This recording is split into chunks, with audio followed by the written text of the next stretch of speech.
여러분 안녕하십니까? 오늘이 벌써 12월 7일이에요.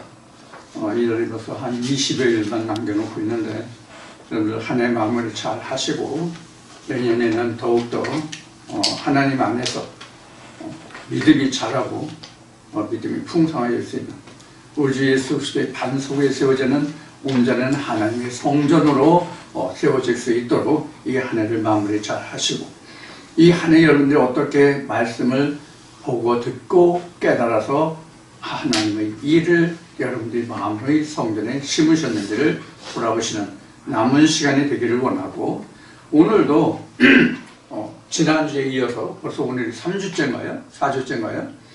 지금 그룹에 대해서 지금 알아보고 있죠. 지난주에 그 그룹과 14만 4천에 관해서 여러분들에게 좀 말씀을 드리다가 요한계시록 5장 7절인가 8절까지를 봤죠. 그 다음에 이어서 그룹과 14만 4천에 대해서 계속해서 여러분들과 함께 말씀을 나누도록 하겠습니다.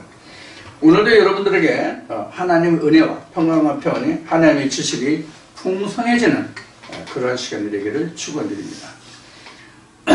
그 하나님 말씀은 성경에 기록하기를 어떻게 기록하기는 깨닫는 날로부터 구원이 이루어진다고 성경은 기록하고 있습니다. 그러니까 여러분들이 그동안 제가 많이 말씀을 드렸듯이 듣는 것으로 끝나는 것이 아니라 듣고 깨달아서 그 깨달아진 말씀이 내 안에 정착되면 그 말씀이 곧 하나님의 성전으로 지어지는 것입니다.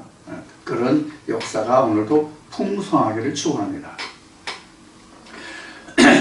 자, 우리가 14만 4천에서 지난주에 여러분들과 함께 말씀을 나눴죠. 각 지파별로 하다 보니까 14만 4천이 됐다는 그런 말씀을 요한계시록 7장에서 여러분들과 함께 나눴습니다. 그런데 신천지에서는 이 14만 4천 명으로 봐요. 자, 아무리 성경에서 예수가 말하기를 2000년 전에 유대 땅에 오서 말하기를 구원의 백성은 구원의 씨는 10이 더 적다 이렇게 얘기했어요. 또 사도 바울도 고린도전서 말씀을 통해서 어떻게 표현했냐면 당시에 예수가 와서 그 복음을 증거했고 또 많은 사도들이 있었지만은 불과 하나님의 백성은 500여 명이라고 성경이 증거하고 있어요. 그러니까 채 1000명도 안 됐어요. 아무리 많아요 500, 600이란 말이에요. 그때 당시에 하나님의 본체라고 하는 예수가 이 땅에 와서 역사했을지라도 구원의 수가 그렇게 적었단 말이에요. 이스라엘 백성들이 그 수많이 들었어도. 근데 이스라엘 백성이 그렇게 수많이 들었다는 것 중에 상당히 어폐가 되는 성경의 기록이 있죠. 어떤 것이냐면 당시의 바리새인들이 신학적으로 전해지는 걸 보면 이스라엘 백성의 60%인가가 바리새파였어요. 나머지가 사두개파, 그 다음에 에스네파 그랬어요. 그러면 최소한도 60%는 예수를 믿지 않았다는 증거가 돼요. 60%는 믿지 않았다는 얘기예요. 바리새인들은 예수를 인정하지 않았잖아요. 그 누구도. 그 대표적인 예가 사도 바울이고 니고데모죠. 성경에 기록된 표현상으로 보면 자, 이런 것을 보면 사실 이 500명, 600명도 상당히 큰 거죠.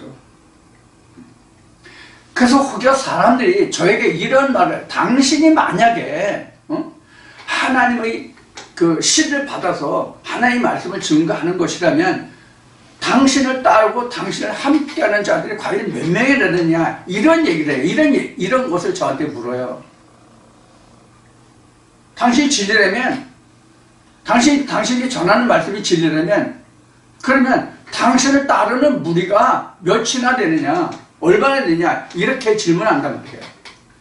그럼 이것을 성경에서 우리가 답을 얻어보자고요. 성경에서 답을 얻어보면 예수가 말하기를 뭐라고 말했어요? 우리가 전하는 것을 누가 믿었고 옳다고 시인했느냐라고 되어 있잖아요. 하나님의 선자를 보냈어도 저들의 선자들을 어떻게 했다? 더러는 죽이고 저러는 쫓아내고 이렇게 성경이 기록하고 있잖아요. 당시에 예수를 2000년 전 이 땅에서 당시에 예수를 영접한 자가 과연 몇이나 됐냐고요. 이런 것을 우리는 성경에서 봤어요. 저도 처음에는 사실은 지금 지금 말씀드린 부분에 대해서 이 말씀을 들고 세상에 나가서 이 말씀을 전하면 정말로 많은 사람들이 하나님에 속히 돌아가겠구나 하는 생각을 엄청 많이 했던 사람 중에 하나예요. 근데 점점 하나님이 좁고 좁은 길로 이끌어서 하나님의 말씀을 전체를 조망해 주시는데 보니까 구원의 수는 심히 적은 거야. 여러분들 그 생각을 하시라고요. 그래서 성경은 좁은 문으로 들어가라고 되어 있는 거예요. 넓은 문이 아니라. 그러면 어떤 교회가 큰 문을 그 현관문, 출입문이 큰 그런 교회가 있고, 어떤 교회는 출입문이 아주 극히 적어. 한 50cm 정도 돼서 좀 나같이 체구가 왜소한 사람이 겨우 들어갈 만한 그런 문이 있는 교회가 있다면, 그럼 이런 교회에 들어가라는 이야기일까요? 웃음뿐이 안 나오는데, 이 문은 지금 우리가 이 그룹에서 살펴본 이 그룹의 그룹과 화영검의 최종 설명이 어느 말씀인가 하면 요한복음 10장이거든요. 양의 문이에요. 양의 문. 양의 문이 좁은 문이라고. 그러니까 예수 그리스도 인해서 하나님께로 올 자가 심히도 적다는 게 좁은 문이에요. 자기 이름으로 오는 자는 영접하였으되 하나님이 거룩하게 해서 세상에 보낸 자는 너희가 버렸다, 이런 얘기란 말이에요. 성경에서 기록한 게. 우리가 이런 것을 생각해야 된다고요. 그래서 성경에 이런 말씀도 있죠. 죽음이 있는 곳에 뭐가 있다고요? 독수리? 네, 그런 게 있다. 여러분들 이런 말씀을 잘 착안해 주시기 바랍니다. 자, 그럼 오늘도 지난주에 이어서 그룹과 13만 4천에 관해서 말씀을 계속 이어가기로 하겠습니다. 자, 우리는 성경에서 보면은 일곱 영, 일곱 천사, 일곱 천사 이런 거는 지금 요한계시록에 많이 나오죠. 눈이 안팎으로 있고 근데 눈이 안과 밖으로 있는 것은 이미 에스겔 1장에서도 했고 에스겔 1장에서도 했고 요한계시록도 나와요. 밖에 안에 눈이 있다. 밖에 겉과 속에 눈이 있다. 그다음에 날개도 눈이 있다. 이렇게 지금 에스겔도 설명하고 있고 요한계시록도 그렇게 설명하고 있잖아요. 이 눈이라고 하는 안과 밖에 있다고 하는 것은 진리와 율법과 진리 두 눈이 있다는 뜻이에요. 성경에는 율법과 진리 두 눈 외에는 없습니다. 근데 여기에 또 일곱 영도 나오잖아요. 일곱 촛대도 나오잖아요. 일곱 교회도 나오잖아요.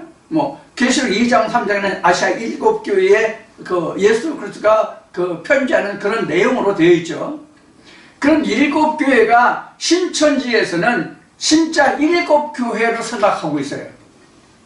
근데 그 일곱 교회를 생각하는데 신천지 이만희가 자기와 같이 했던 사람들이 일곱을 일곱 교회로 보고 있어요. 물론 그렇게도 볼 수 있어요. 왜 그러냐면 각자 한 사람이 교회니까 그렇게 보고 있어요. 자, 좋아요. 자, 그런데 이 14만 4천 명으로 보고 있어요. 자, 그러면 요한계시록에서 한번 봅시다.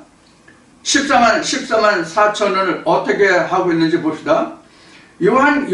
요한계시록 7장 몇 절에 이게 4절인가 5절인가 보면은 4절 보면은 내가 인맞은 자의 수를 들으니 이스라엘 자손의 각 지파 중에서 인맞은 자들이 14만 4천이니 여기서 14만 4천이라고 그랬어요. 그래서 이 14만 4천이 그 다음에 각 지파별로서 1만 2천, 금강사 8만 구함자, 이렇게 이제 지난주에 말씀을 드렸잖아요. 어떻게 일률적으로 각 지파마다 1만 2천씩이냐고. 이게 무슨 의미인지를 알아야 된단 말이에요. 이게 무슨 의미인지를. 우선 여기에서 문제가 뭐냐면 그 야곱의 아들들이 12이잖아요. 그래서 예수가 와서 12 제자를 세웠잖아요.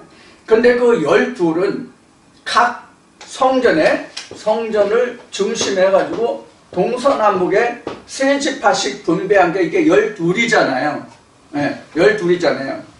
그래서 이 동서남북에 333으로 배치된 이 12이 기준에서 하나님이 1000년 동안 동행한다. 이게 12이니까 12,000이에요. 그래서 12,000이에요.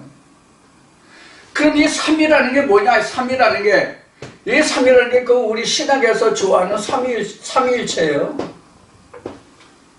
이 삼위일체가 뭐 제1위, 제2위, 제3위 하나님 이런 뜻의 삼위일체가 아니에요.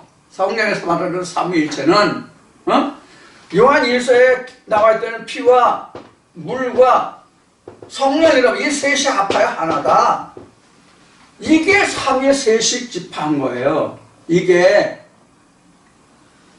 그래서 세 지파씩 나와서 12인 거예요. 그래서 요한계시록에 가면은 12지파를 12보석, 12기둥, 12기초석 이렇게 하고 12보석으로 이렇게 설명하고 있잖아요. 자, 이런 것을 여러분들이 충분히 이해하셔야 돼요. 그 다음에 또 우리가 이해할 게 무엇이냐면 일곱 촛대 일곱 교회 방금 얘기했잖아요. 이 일곱이라는 이야기예요. 특히 이제 일곱 그 촛대 일곱 교회 지금 얘기한 대로 이런 게 있잖아요. 그러면 이 일곱이라는 게 뭐냐면 천지창조예요. 천지창조 7일을 얘기하는 거예요. 7일. 그럼 이 7일이 뭐로 시작했는지 우리가 창세기로 돌아가 보자고요. 창세기 1장 2절에 있는 하나님이신 루아흐라고요. 이게 빛으로 왔잖아요. 이게 빛으로 첫째 날에 빛으로 역사됐잖아요. 이게 요한복음 1장에서 그가 빛이고 세상에 생명으로 왔다고 기록하고 있잖아요. 이 루아흐 하나로 인해서 지난주에 그림을 그렸던 것이 이런 촛대가 하나 생겼는데 이렇게 생겼단 말이에요. 이렇게.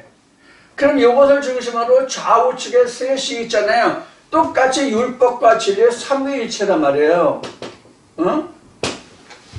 이것이 뭐냐면 피와 물과 성령이라고. 율법 안에도 피와 물과 성령이 있고 진리 안에서 피와 물과 성령이 있다고. 똑같이. 표면적인 피와 물과 성령이냐 이면적인 피와 물과 성령이냐만 다르다고.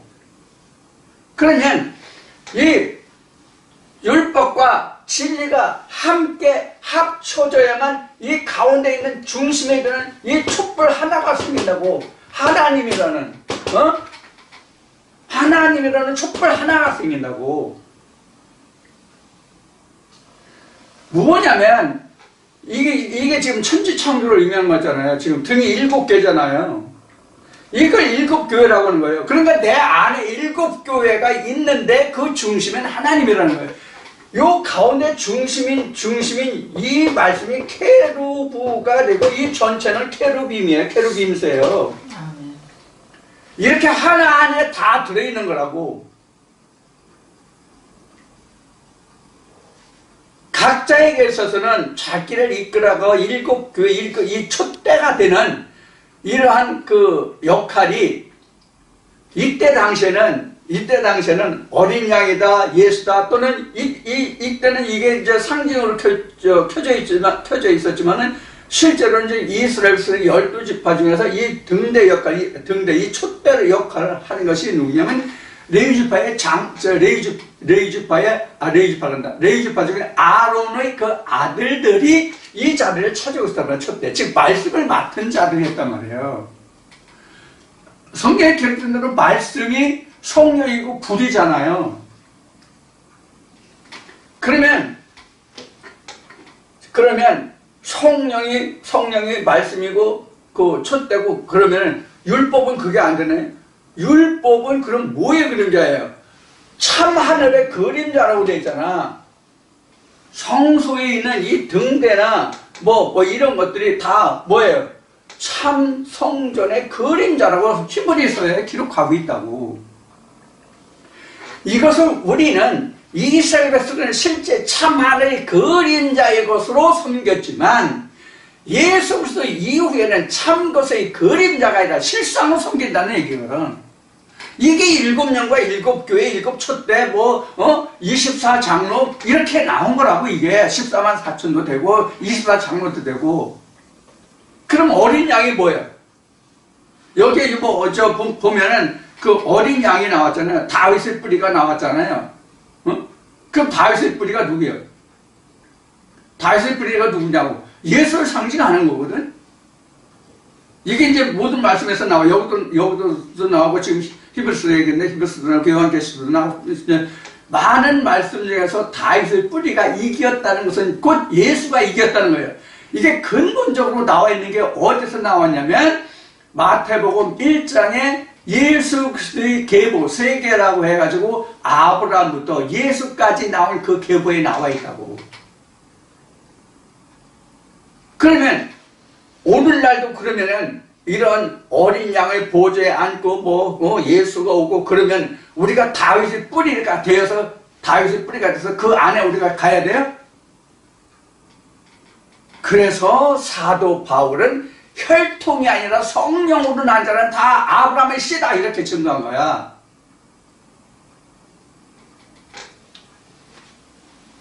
그래서 족보를 자랑하는 자는 밀어낸 자다라고 사도 바울은 이야기한 거라고. 자, 그래서 일곱 영도 하나, 일곱 교회도 하나, 14만 4천도 각자 하나. 왜 그럼 14만 4천도 각자 하나고 일곱 등대도 하나고 일곱 영도 하나고 24장로도 하나냐? 각자가 성령에는 뭐를 이루어야 된다고 그래서 예수가 말했듯이 각자가 하나님의 성령이라고 그랬잖아. 사도 바울도 그랬잖아. 너 하나를 왕같은 제사장으로 삼으시고 왕같은 나라로 삼고 왕같은 제사장으로 삼으셨다고 성경에 기록하고 있잖아요. 그러면 신천지에서 14만 4천 명이 되면 구원도 끝나고 세상 역사 끝났다고. 이미 신천지에 14만 4천이 끝난 지가 옛날이야. 벌써 수년 됐어. 벌써 내가 알기로도 거의 10년 가까이 됐어요. 지금 14만 4천 찬지가. 그럼 다 좋아. 14만 4천이 지금 아직 차지 않았다고 그럽시다. 그럼 14만 4천이 차면 세상 역사가 하나님 역사가 끊겨? 끊기냐고요. 신천지에서 주장하는 게 그렇잖아요. 그 이후에는 구원에 들어가고 싶어도 못 들어가고 못 그런다고 얘기를 하잖아요. 그럼 하나님의 역사가 끝나는 거야? 그럼 잠언에 가서 세상은 영원히 있을까? 이 땅은 한때는 오고 한때는 가는데 이 땅은 영원히 있다고 그랬어. 하나님 역사도 영원히 있다고 그랬어. 그럼 그때는 하나님 일 안 하시는 거야?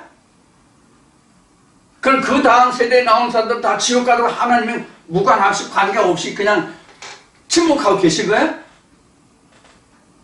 이런 개떡이 소떡이 말떡 같은 그 교리가 어디 있습니까? 이런 성경이. 성경 어디에 그런 게 있냐고.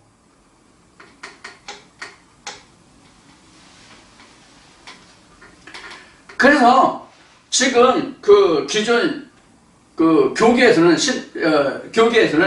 신천지를 2단이나 3단 그러는데 신천지는 2단 3단 아니야? 그럼 2단이라는 얘기는 뭐냐? 하나님의 말씀에서 벗어나면 다 2단이에요. 하나님의 말씀에서 벗어나야 2단이라고. 그럼 어떤 말씀이 하나님의 말씀에서 벗어나는 건지 참고 자료로 볼 말씀이 뭐예요? 성경이에요. 성경이 하나님이라고 요한복음 1장 1절에 기록하고 있으니까 하나님의 잣대로 판단해서 하나님 말씀이 맞지 아니면 이단이고 맞으면 정통이잖아. 역사적으로 쭉 이스라엘 때부터 지금까지 교회가 지금까지 이어져 와서 그런 것이 정통이 아니라고. 하나님의 말씀이 지금 당장 하나님의 신이 역사에서 하나님의 신이 운행하는 곳이면 이제 발현했어도 그것이 정통이지. 예를 들어서 말해봅시다. 어떤 사람이 어떤 사람이 금을 가지고 있는데, 금을 가지고 있어요. 어떤 사람이 금을 10톤을 가지고 있어. 금을 10톤. 요새 금값 좀 내렸다고 하는, 중국 금을 확 풀어가지고 금값이 좀 내렸다는 그 보도가 있는데, 아직도 금값이 꽤 비싸요. 저는 금, 10톤은 없어도 1톤은 있어요. 저 굉장히 부자예요. 금 1톤은 있어요. 현 시가로 해도 몇백 원은 될 거예요. 현재 시중가로 해도. 자, 어떤 사람이 금이 10톤이 있다고 자랑을 해. 근데 이 사람이 가지고 있는 금은 14K야.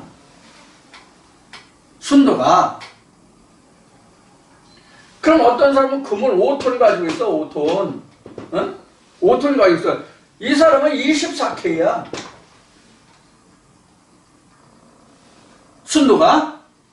근데 14K 10톤 가진 사람이 24K 5톤 가진 사람 보고 이 사람이 항상 나는 금이 많아. 난 10톤이야. 너 5톤이지? 야, 그게 금이냐?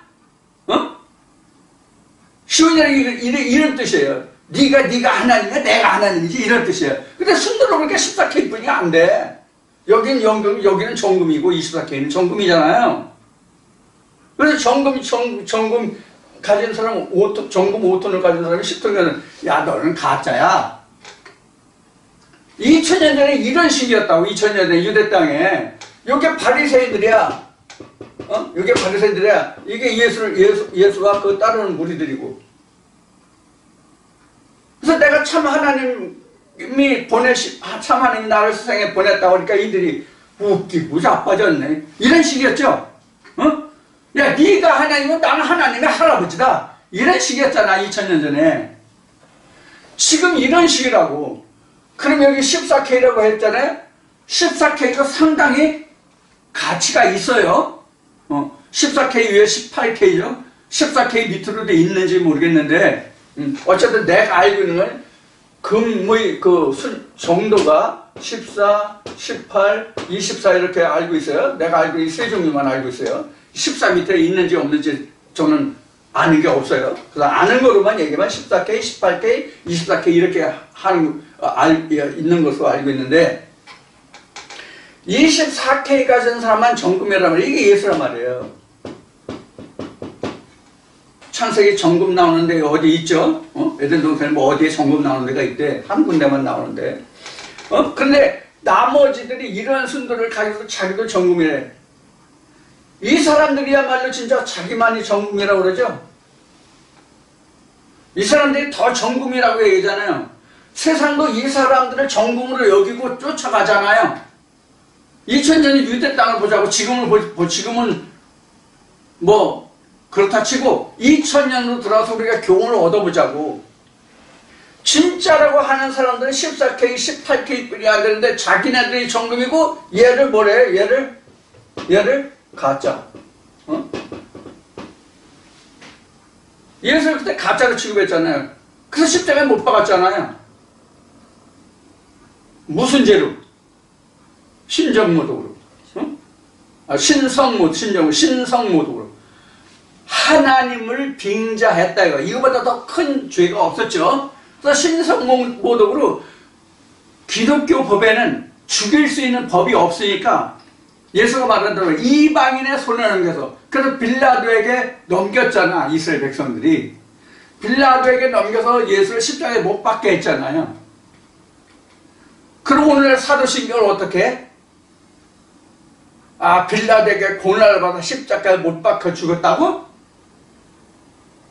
무슨 봄철 공동묘지에 비 오는 날 귀신 신나라 까먹은 소리 하냐고. 이스라엘 백성들의 시기 질투로 인해서 예수를 빌라도에게 넘겨준 것을 누가 고백했어? 빌라도가 고백했잖아. 빌라도가. 저가 아무 죄가 없는데 저들 시기 질투로 인해서 이런. 그럼 왜 빌라도는 그들을 마음대로 하라고 내줬어요? 밀란이 생길까봐. 그러나 정치하는 사람들은 밀란이 생기면 당시 빌라도도 자기가 왕이 아니잖아. 분봉왕이잖아. 이스라엘 나라를 다스리라, 이스라엘 지역을 다스리라는 하나의 그 보냄을 받은 사람이지 자기가 제일 왕이 아니야. 로마 황제가 따로 있었거든. 이런 얘기예요. 지금도 똑같아. 오늘날도 참 것으로 말하면 거짓 것이 더 커. 신학을 해야만 하나님을 알고 그가 진짜 하나님의 종이라고 생각해. 이것도 귀신 씨다락 까먹는 소리야. 성경에 그렇게 돼 있습니까? 성경 어디에 신학을 해야 하나님을 알고 하나님의 종이라고 되어 있습니까? 하나님의 신을 받아야 하나님의 신이라고 되어 있지.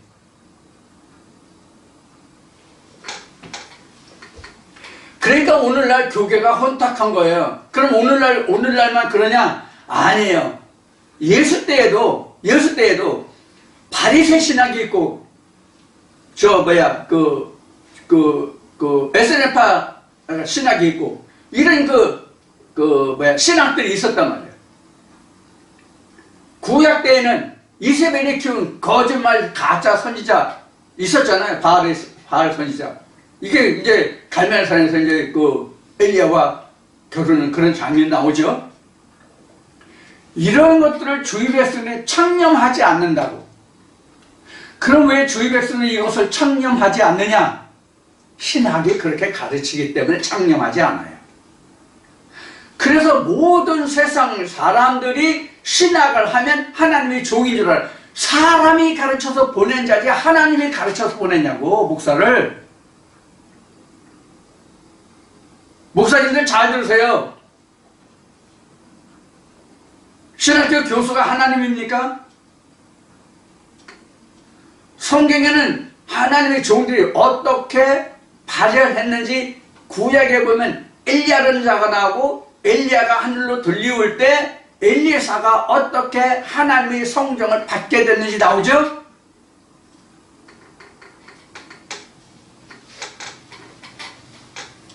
신약에서는 예수가 베들레헴에서 하늘의 별을 보고 어쩌고 베들레헴의 작은 땅이 이렇게 이제 쭉 설명하고 있지만 예수의 탄생이 이게 뭔지 지금 12월 되니까 이제 대림절이니 해가지고 지금 일반 교계 신학교에서는 지금 난리를 치고 있을까요? 교회마다. 예수가 뭐가 예수인데?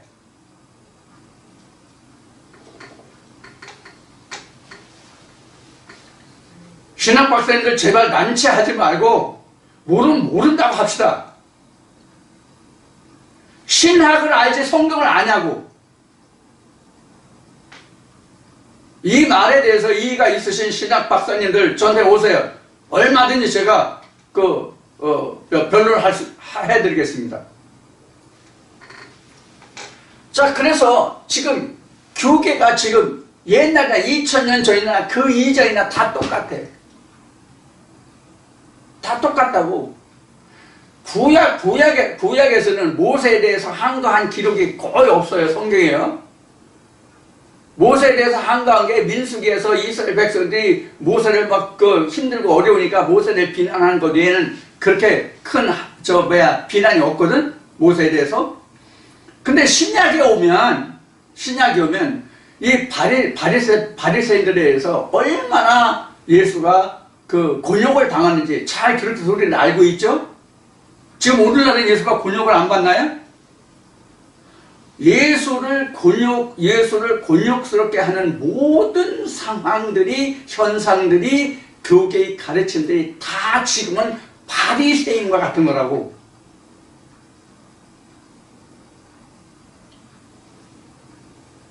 그럼 지금 2000년 전 유대 때에 왔던 그런 예수가 있습니까? 없잖아요. 2000년 유대 땅에는 세례 요한과 즉 하나님 말씀하신 육체를 입고 온 엘리야와 예수가 구분됐던 거로 생각을 했거든. 2000년 전에는. 그러니까 세례 요한은 인정하고 엘리야로 왔으면 인정했을 텐데 예수는 인정하지 않았다고. 왜 그러냐? 말라기에 보면은 크고 두려운 날이 이르기 전에 내 종 엘리야를 내게 보내겠다고 그랬단 말이야. 그러니까 크고 두려운 날은 예수의 때고 그 예수의 때를 위해서 미리 보내는 자가 엘리야란 말이야. 그러니까 엘리야는 하나님이 보내신다는 말인데 예수가 이 세상에 온다는 건 생각을 못했단 말이야 당시에. 근데 지금은 사도행전의 말씀을 좇아서 내가 다시 오리라고 한 그 말씀을 쳐서 그거를 우리는 재림이라고 얘기하고 있어요. 이것은 저는 이제 25일 날 그 예수에 관해서 별도로 좀 특강을 하려고 지금 생각 중에 있어요. 25일 날 우리는 보면 25일 날은 주일이 아니니까 말씀이 올라오는 날이 아니죠. 강의 없는 날이죠. 근데 이번에는 25일 날 이런 말씀을 여러분들에게 좀 말씀을 드리려고 해요. 자, 그래서 14만 4천이라고 하는 이 종국은 결국 각자 자기 자신이라고 이미 말씀을 드렸지만, 시작할 때 말씀을 드렸지만, 그 종국의 하나가 뭐냐면 양의 문이 되는 것이 결국은 하나예요. 각자 하나라고. 양의 문이 되면 요한계시록의 그 20장이가 거기 나왔던 것이 144 규빗이 되면 이게 양의 문이 되는 거라고. 이게 완전한 창세기 3장에 하나님이 실패했던 아담을 통해서 이루시고자 했던 에덴 동산이 완성되는 거예요. 요한복음 10장이 그런 의미라고. 양이 들어오고 나오고 양을 지키는 그 양을 지키는 문지기가 누구예요? 예수잖아요. 그래서 방금 전에 말씀을 드린 바와 같이 예수가 케루브예요, 사실은. 그 백성들은 케루빔스가 되는 거고요. 그러니까 이스라엘에서 출애굽할 때 당시 60만 3,550명이 케루빔스가 되는 거지. 그럼 이때 케루브는 누구냐? 아론의 아들들이에요. 이 사람들이 하나님의 말씀을 다 집행했잖아. 그 대표가 누구야? 모세잖아요. 자, 그러면 아론의 아들들이 있고 아론도 있지만 실제 이 법궤를 담당하고 있는 모세와 아론과 아론의 아들들을 놓고만 봤을 때는 누가 케루브냐면 모세만 케루브야. 모세만 신이라고. 항상 지성소에 수시로 아무 때나 드나들 수 있었잖아. 아론은 대제사장이라 할지라도 1년에 1차만 들어가, 1년에 한 차례만 들어갈 수 있었어요. 그래서 히브리인들의 전승에 따르면 제사장은 그 대제사 일에 하루에 한 번만 들어가면 하루에 4번까지 들어갈 수 있었어요. 지성소에. 히브리에서는 1년 1차로 되어 있지만, 자, 어쨌든 이러한 그 역할이 있었어요. 이때 당시에는. 이게 창세기 3장에 두루 도는 화영공과 구름불에 대한 이게 표현적인 설명이에요, 이게. 그래서 모세의 장막이 요것에 의해서 이루어진 거예요. 그래서 민수기 1, 3장이 이렇게 이루어졌잖아요. 요것이 에스겔 1장에 가서 요 동서남북에 배치된 것이 뭐뭐 하는 것이 나왔죠.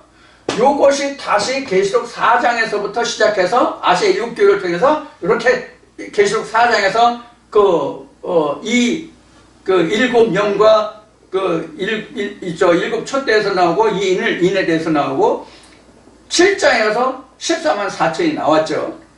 자, 14만 4천이 나올 수 있는 것은 무엇 때문에 14만 4천이 나올 수 있었는가 하면 다윗의 뿌리가 7인을 뗄 수 있는 그런 일을 할 수 있었기 때문에 14만 4천이 나온 거예요.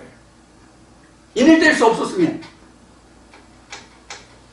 하나님의 말씀을 열 수 있는 7인을 뗄 수 없으면 14만 4천이 나오지 않는다고. 그러면 그 7인을 뺀 다윗의 뿌리는 무엇으로 설명하고 있냐면 7영, 7교회, 7눈이라고 설명하고 있단 말이에요.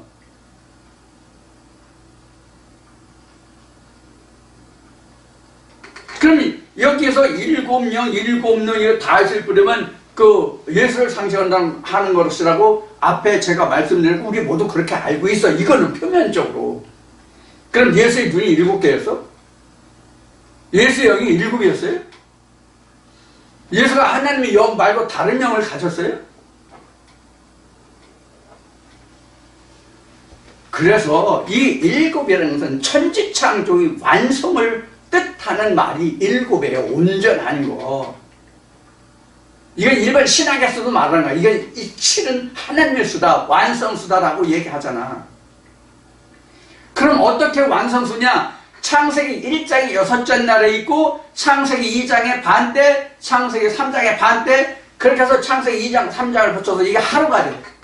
그래서 7일이야. 2장, 3장을 맞춰야 7일이라고. 창세기 2장, 3장 때문에 요한계시록에서 신학계에서 말하는 전천년, 후천년, 전반 3.5일, 후반 3.5일이 그래서 기록되고 있는 거예요. 그러면 성경은 뭐에 관해서 기록하고 있냐면 6일에 대해서 기록하고 있는 것이 아니라 창세기 2장, 3장에 완성하지 못한 전반 3.5일, 후반 3.5일 이것을 7일로 해가지고 이것을 창세기에서 말하는 일주일, 천지창조라는 6일을 포함해서 안식일인 7날로 이렇게 해석하고 있잖아, 지금요, 신학계에서는. 그게 아니라 창세기 2장을 3.5일, 창세기 3장을 3.5일, 이래서 7일로 간대. 이것을 7일을 1260일, 42개월 이렇게 했다고. 그래서 1260일, 42개월, 요 부분에 관해서만 기록하고 있는 것이 창세기 4장부터 요한계시록 아멘까지예요. 그래서 요것을 완성한 수를 14만 4천이라고 말하는데 요 완성한 수가 14만 4천으로 끝나는 완전한 것이 아니라 하나님의 때가 차면, 천년이 차면 무적행 속에 갇혀있던 마귀 사단들이 잠깐 반드시 그것도 반드시 풀려난다고 그랬단 말이에요. 그때가 신학에서 말하는 대환란 시대야. 응? 그게 신학으로 말하면 대환란 시대라고. 그러면 그것이 언제 대환란이 일어나느냐? 언제 14만 4천이 144 규빗이 되느냐? 이렇게 전체적인 것을 설명드리면 되겠죠.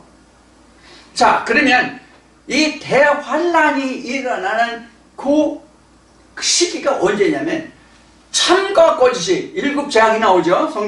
요한계시록 보면 7 나팔 후에 7 대접 재앙이 나죠. 7 대접 재앙이 끝나는 그 시기가 마지막 대환란이야.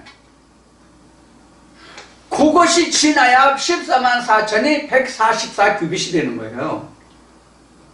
그럼 그렇게 되면 우리에게는 어떻게 되느냐? 창세기 1장 1절에 하나님이 천지를 창조하시느라 이렇게 됐죠?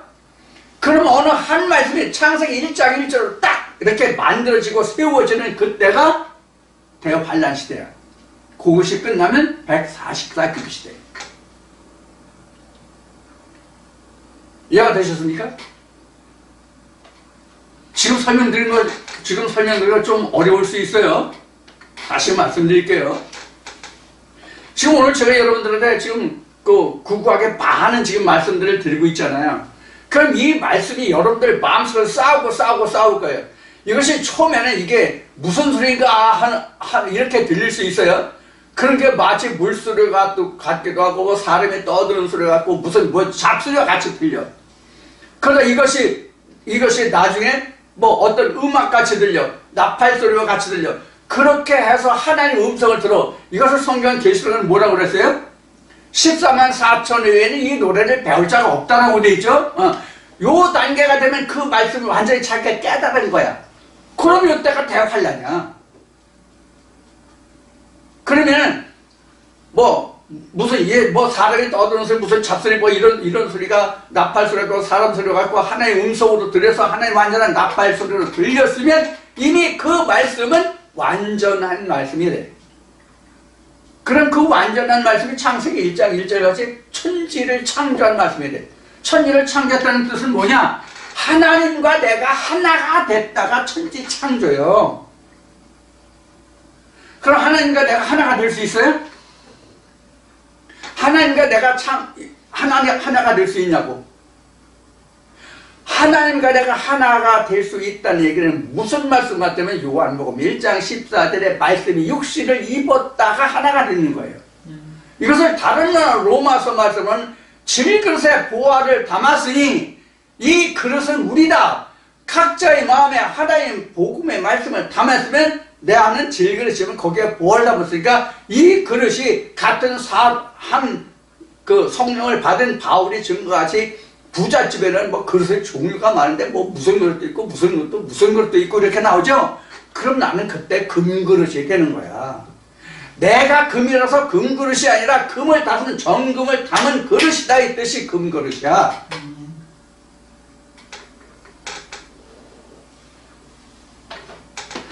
이렇게 된 게 144규빗이라고. 이렇게 된 것이 144규빗인데 이렇게 내 그 질그릇에 완전한 순금, 정금을 담을 때까지 요 기간이 요한계시록에서 이야기하는 우리 동무들의 수가 차기가 우리를 신원하여 주지 않게 언제까지 하느냐고 했을 때 내 동무들의 수가 차기까지라고 해요. 그럼 동무들의 수가 차기까지는 무슨 뜻이냐? 요 금이 아직 정금은 아니야. 지금 이게 풀무불에 들어가 있는 상태야. 하나님의 말씀이 연단되는 상태야. 이 풀무불에 들어간 이 그 불순물에 들어가는 하나님의 말씀이 순수한 정금으로 남아질 때까지 기간이 1000년이야. 이것을 동무들의 수가 차기까지라고 한 거예요. 이 동무들의 수가 차기까지 이게 1000년이야 이게. 에? 요 참여는 144규빗으로 내가 금그릇에 정금을 담은 자가 돼. 그럼 이게 천지창조 완료야. 한 말씀에 대해서. 자기가 그때 깨달은 말씀 한 말씀이 천지창조 완료된 거라고. 그래야 그게 일곱째 날이 완성이 돼서 첫째 날부터 여섯째 날까지를 받쳐서 첫째 날부터 여섯째 날까지는 내가 하나님의 음성을 들어가지고 내가 혼수 상태로 그럴까? 쉬운 얘기로 오줌인지 똥인지 구분을 못할 때야. 그러니까 첫째 날부터 여섯째 날까지 쉬운 얘기로 하나님 말씀 안에서는. 그래서 일곱째 날에 속하는 창세기 2장 부분, 창세기 3장 부분이 이루어질 때까지 이 여섯째 날까지는 나는 연단을 받아. 이게 요한계시록에 나오는 이게 일곱 대접자형의 제약이야. 그럼 일곱 대접이라는 것은 실제 7번 연단해서 7이 아니야. 마지막 재앙이라는 뜻이라고. 마지막. 하나님의 나팔이 어제 오늘에서 일주일 들어야 이 말씀이 풀립니까? 그 말씀이 들립니까? 하나님의 음성이? 하나님의 말씀은 말씀에 따라서 또 사람의 성령에 따라서 성정에 따라서 사람의 성정에 따라서 그 말씀이 듣는 순간 일곱째 날에 창조가 되는 말씀이 있는가 하면 1년, 10년, 100년이 가도 일곱째 날이 안 되는 말씀도 있다고. 말씀에 따라서는. 그럼 그 말씀은 하나님 안에서라기보다 자기 안에서 내가 하나님과 하나 된 말씀이 아니야. 그 말씀은. 그래서 내가 온전히 하나를 이룬 그 말씀만 내가 뭐가 된다? 144규빗이 된다. 그래서 온전한 하나님의 성전이 된다. 이렇게 지난주에 1절을 써가지고 설명한 게 있었죠? 그런 뜻이라고.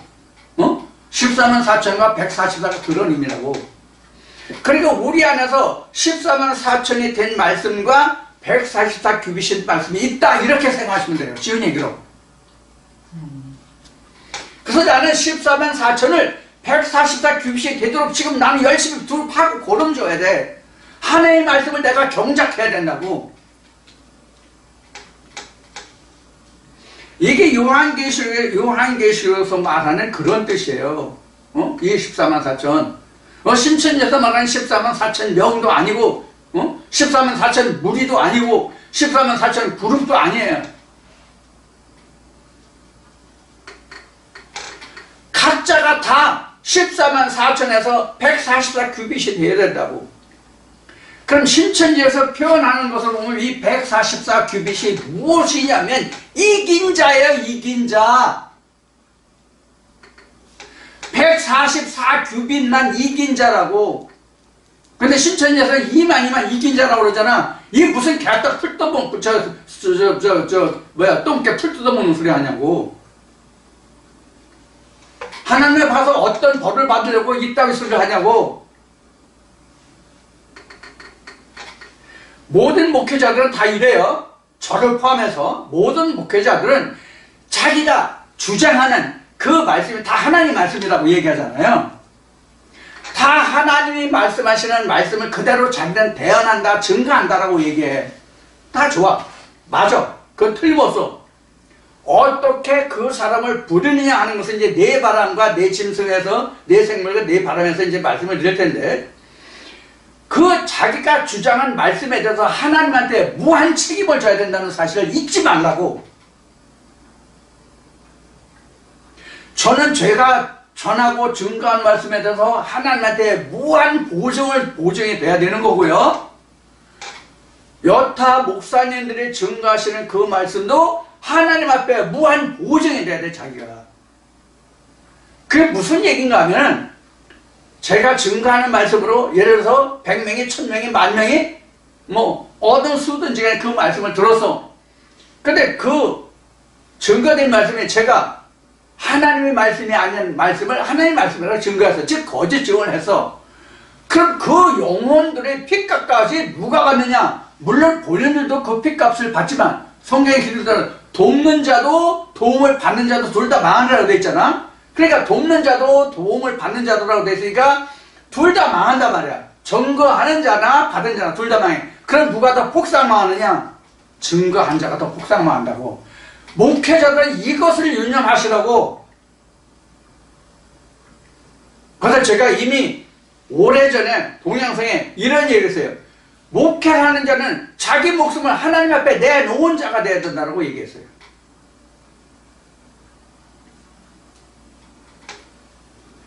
자기 영을 하나님 앞에 보증을 세워야 된다고. 자기가 예수같이 하나님 앞에 보증이 돼야 된다고.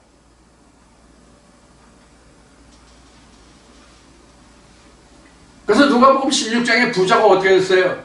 불못에 들어갔죠? 그게 보증이야. 그가 항상 먹고 마시고, 야 우리가 천국이 우리 같은 사람이 천국 못 가면 어떻게 맨날 이렇게 먹고 마시고 연락했다고. 오늘 교회가 그렇잖아요. 그 하나님 앞에 자기가 행한 그것으로 보증을 받은 게 결과가 뭐예요? 불못이라고. 자기가 양육한 그들과 함께 자기는 불못에 들었는데 자기가 더 극렬한 불못부에 들어간 거라고. 목회자는 이걸 생각하라고. 받을 상급을 생각하지 말고 받을 벌을 생각하시라고. 저는 하나님을 받을 상급을 생각한 적이 없어요. 물론 없다면 거짓말이긴 한데, 항상 저는 동영상에 어느 동영상에 있겠지만 저는 하나님께 받을 벌을 먼저 생각해요. 이게 잠언이나 이 말씀을 보면 내 마음을 잔치집에 두지 말고 상가에 두라는 말씀 같은 말씀이거든요. 그만큼 우리는 하나님의 말씀을 증거한다는 것이 사도 바울이 증거한 것으로 하면 우리는 하나님의 말씀의 동역자라고 얘기를 했는데, 하나님의 말씀의 동역자가 됐으면 그에 상하는 상만을 생각할 것이 아니라 벌도 생각해야 된다, 그런 얘기예요. 근데 오늘 목회자들이 과연 하나님께 받을 상은 생각해도 하나님께 받을 벌을 생각하시는 목자들이 과연 몇이나 될까요?